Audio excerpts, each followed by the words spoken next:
How do we calm the mind and relax? There's two aspects to the calming of the mind and the relaxation. The first is working with the mind, of understanding what is it that actually keeps my mind running. And for most of us, what it is the grabbing at things in the world. And so what keeps my mind from being able to be calm and still is all of that I want, all of that that's not quite right, all of the regrets of the past, the fears. So it's all about the past and it's all about the future.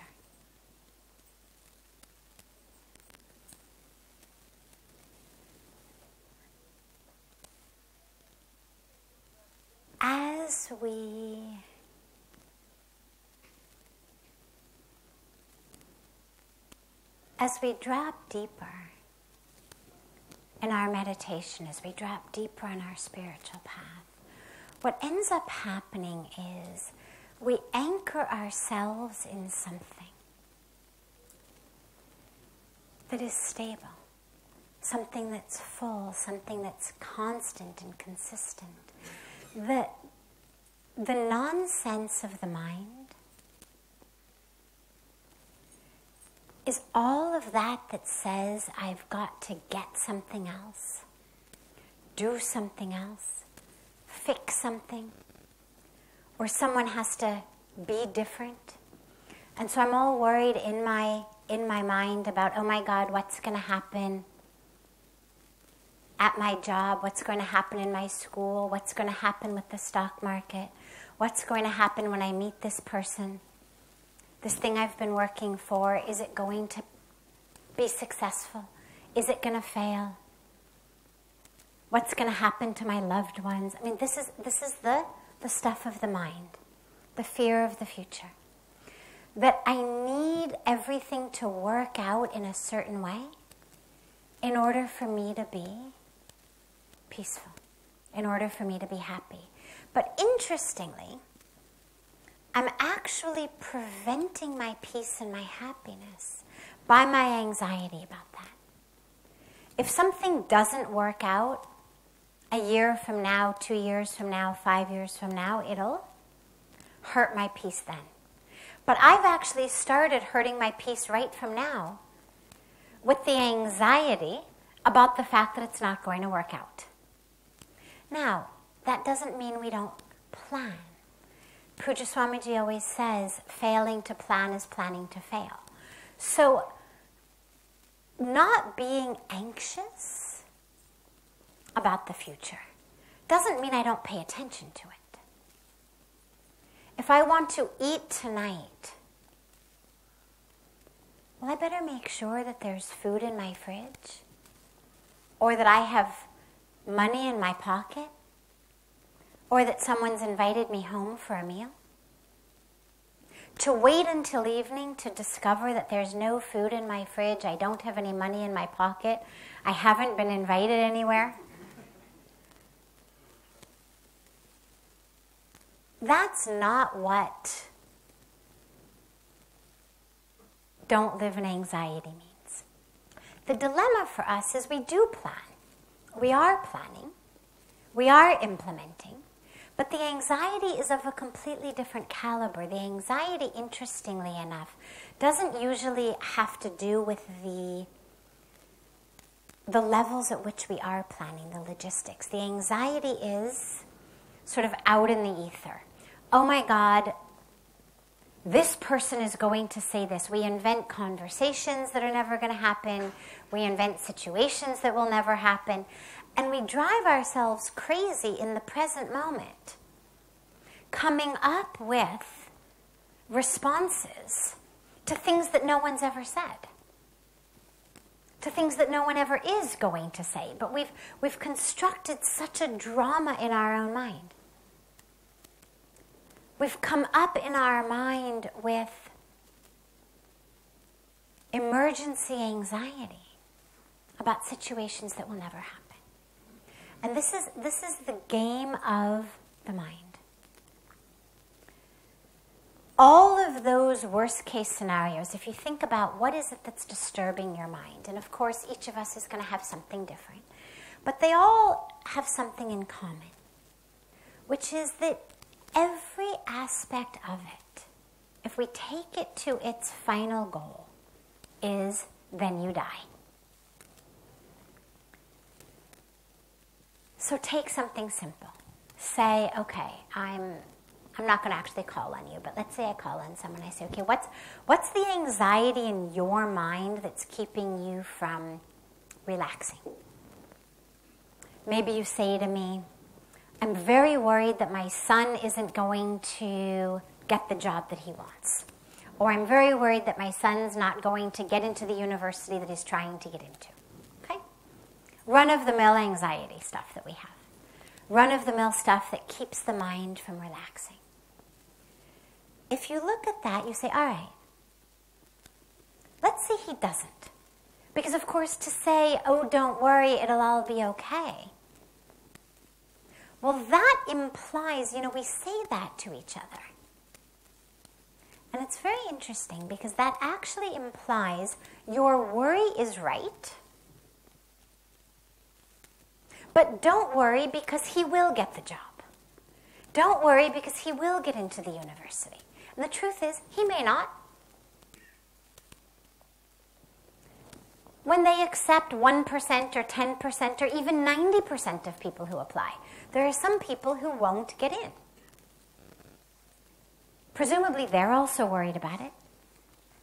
And so when we say to somebody, don't worry, it will be okay, what that actually implies is the root of your anxiety is right, but don't worry because it won't actually come to pass. And that's not rooted in reality, because sometimes it does come to pass. People don't get all the jobs they apply for. They don't get into the universities that they apply to go to. People get sick. People die. People lose things. The stock market crashes.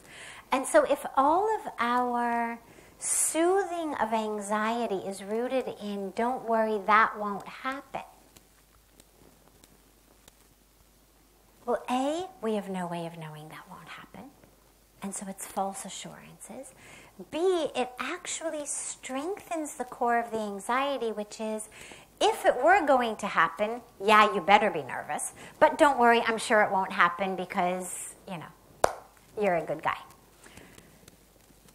But if we take it and we say, okay, let's say he doesn't get into the university.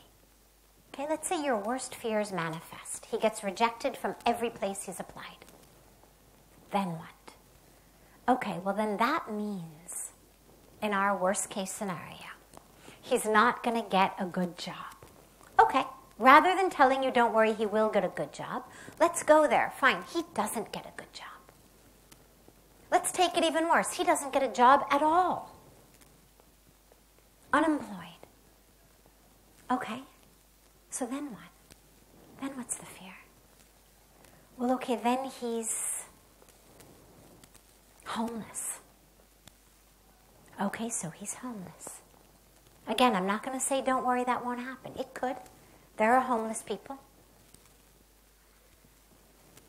Okay, so he's homeless. Then he dies.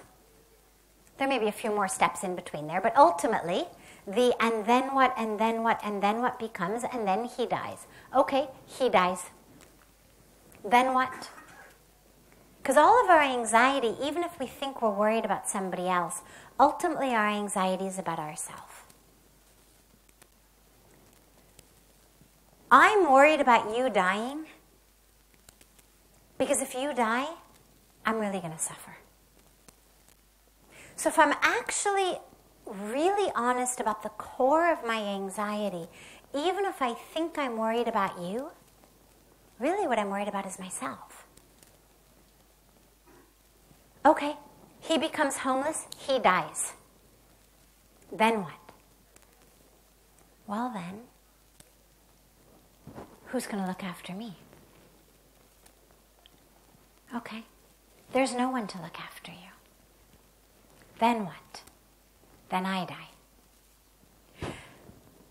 That's just one way of getting there. But if you take any anxiety you have and you honestly follow it to its end, it's then I die. Even all of the stuff about being embarrassed or humiliated or shamed, oh my God, if this happens, I'm going to look like a fool. Okay, yes, it happens. You look like a fool. Then what? Then no one will like me. Okay, no one likes you. Then what? Then I'm alone. Okay, you're all alone. Then what? Then I die. All of the anxiety actually takes us to, and then I die. And here's what's interesting about that. You are going to die. It's actually the only guarantee of life. And so it's tragically ironic that which keeps me from being in peace in the moment is fear of actually the only thing that I'm guaranteed is going to happen in my life. The moment that we really understand on a very, very deep level, you are going to die. Your loved ones are going to die. Either you're going to die first or they're going to die first. There isn't a third option, I mean, unless you die together. Which means, A, we're going to die. B, we're going to suffer the loss of our loved ones. Well, that's the core of what every single one of our anxieties takes us to. Begin with knowing that is going to happen. That's a guarantee. Now the question is, can I find peace anyway? Because all of my anxiety is about how can I prevent those things from happening. Well, you can't. So we might as well stop being so anxious about it. Stop giving up the moments of our life when we aren't dead, when our loved ones aren't dead, when our loved ones are actually in front of us, but we're losing the moment and our anxiety about the future. So we've actually brought to pass that which we are anxious about. We have lost them in the moment. We've lost ourselves in the moment. Body is still here. Their body is still here. But I'm not connected to it because I'm in my head of anxiety. So number one, recognize you're going to die. Your loved ones are going to die. You will lose everything. You will lose all your money. Whether you lose it before you die or you lose it when you die, one way or the other, you will lose it. Everything that you care about, you will lose, either before you die or in the act of dying. Recognize that as a given, as a guarantee. And if you need to go sit on the banks of Ganga and cry about it, by all means, do that. I mean, really, it's not easy. I mean, what I've said is not something that's very superficial level. Okay, I'm going to die. I'm going to lose everyone I love. That's deep stuff. And it's important to recognize that and to grieve it if we have to grieve it, so that at least then we can move on. Not move on from our love of it, but move on from the fear of losing it. Because that's what all of our anxiety is rooted in. So if you find that you cannot relax What it means is that you've got a death grip on reality. How you want things to be, how people around you should be, how the world should be. Well, we don't actually have any control over any of that. The only thing that our death grip does is suffocates ourselves. So we let go. We let go with faith. There's a beautiful parable that I love of a man who's hanging on for dear life to a rope. And he's hanging on, and suddenly there's this just angelic voice that says to him, literally an angel speaking, says, "It's okay. Let go." And he says, "I can't let go. If I let go, I'll plummet to my death. I have to hold on." And the angel says, "Well, okay. Then let go with just one finger." And he thinks, "Okay, I can do that." So he lets go with one finger. And this angel very beautifully coaxes him into letting go one finger by one finger by one finger, until finally he's holding on to the rope only with one finger left. And the angel says, "Let go." And he says, "I can't let go now. I mean, okay, all the other 9 fingers, all right, but now I'm really going to plummet to my death. I thought you were an angel, but are you the devil? Are you trying to make me die? I can't let go." And she says, "Let go. You'll be fine. Let go." And in the soothingness, the divinity of her voice, somehow he has the courage and he lets go. And he doesn't budge, he doesn't fall at all. And he looks down and he realizes that he's actually been standing on solid ground the entire time. And I love that parable because it feels to me exactly as we live. We are standing on solid ground. We are being held, we are being nourished, we are being nurtured by the divine universe. We are in the arms of the Mother, in the arms of the Supreme, in the arms of truth and essence and consciousness and all of that the universe is made of. There's nowhere to fall. There's nowhere to go. But we've got this death grip.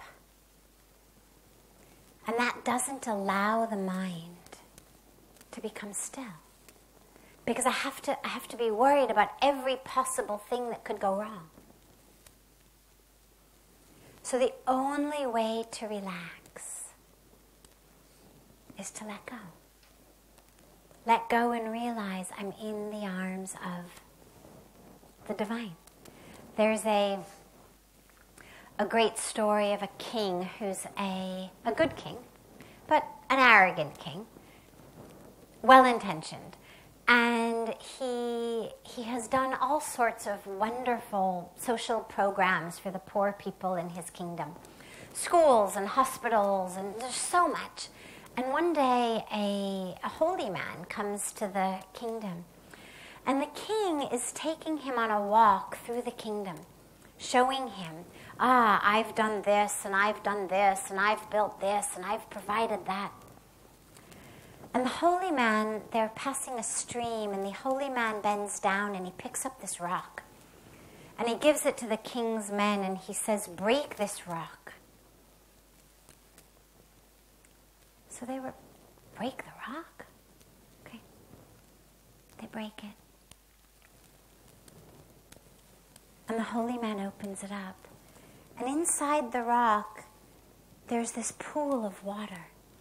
And in the pool of water, this little frog is living in this beautiful, nutrient-rich pool of water in the rock. And the holy man says to the king, "Did you do this too?"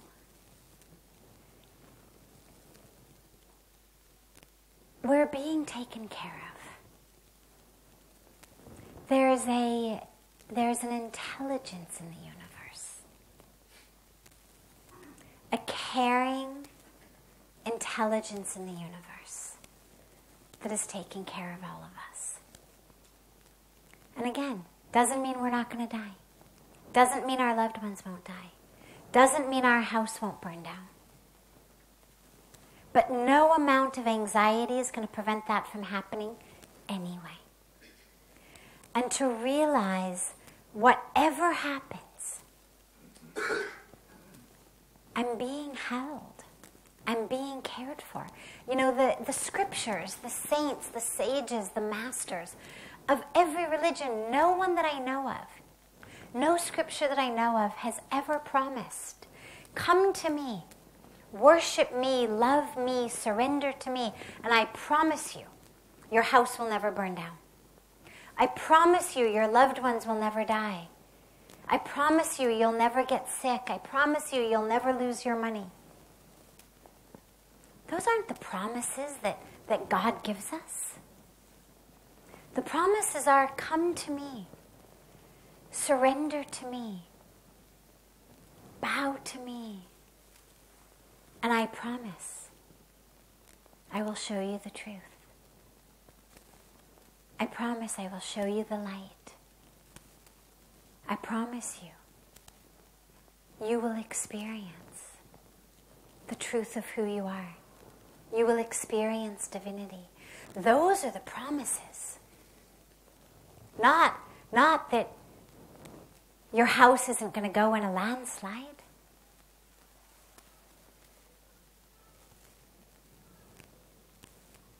So our spiritual connection, which is actually what enables us to relax. You know, the insurance companies always say, right? Insure and be secure.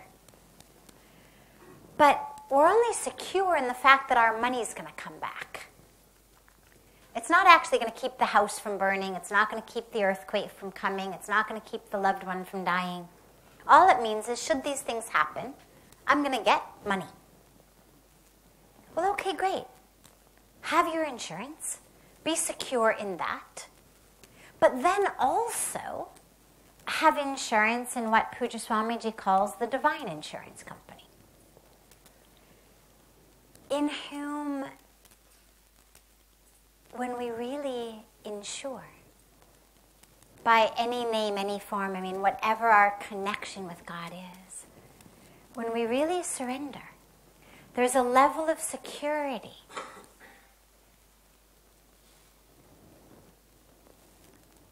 of who I am. And that's really the only thing that enables you to relax. Because until and unless we know that we're being taken care of, until and unless we know that we are being held, well, God, anything could happen at any moment. I mean, the roof could collapse right here.